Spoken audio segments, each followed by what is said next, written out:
My name is John Wayne Bodner. I own Karjohn Drywall Limited, and we've been around for 42 years in Edmonton.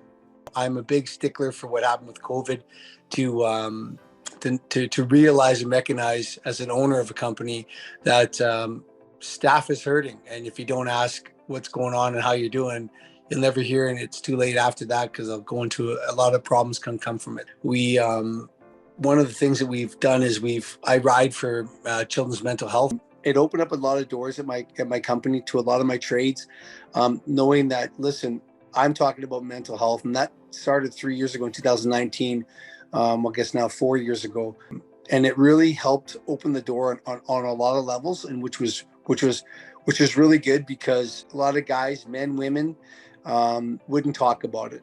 Now I actually ask them about it. It's not a taboo thing to talk about, so it's really important.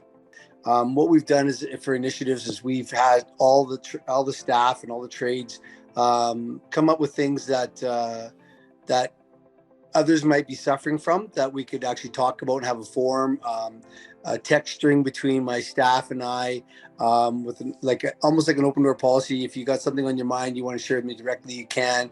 We have boardroom meetings, just health meetings. We just get together and talk about life, and we have a board at the office where you can come in and you put down personal, health, and business. So we label it off. It comes from my tech 241 group. I've made this board, so when we have our meetings or we get together just to chat about life, it actually allows the people to put down real numbers to see how they're doing, and then we can visually see it. If someone's hurting with personal at 2 or 3 or 4, and it's out of 10, then if they want to talk about it in the group, they will. And if not, we'll talk about it afterwards. The shift in the last 5 years would be the last 4 years because of when I've taken it on as a main part of my focus for my culture, as well as for my staff and my trades. It's something that I have a lot of friends that own a lot of really big businesses, and they think HR can handle it.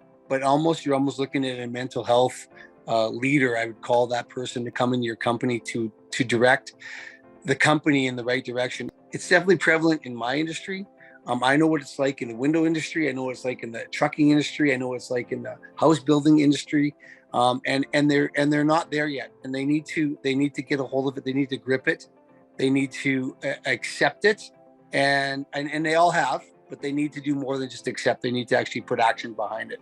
I say taking my show on the road is I'm going to a lot of the industry people that I know, and I'm bringing the positive vibes about mental health and just seeing where they're at so I can see them expand their mental health programs. So that's something that I want to do this year. That's for sure on my target for 2023. My staff was the one that nominated, and I had no idea until after, till I got the email, and I was quite happy that they embraced the fact that we have a great culture at Karjohn, and a great culture towards mental health, because that means to me that what I've been doing and trying to implement is actually working, because they did this without me knowing. And I'm very honored and very blessed to have been nominated and to have won the award. It just makes me driven to better our culture, better our mental health, and hopefully bring some people along the way on that.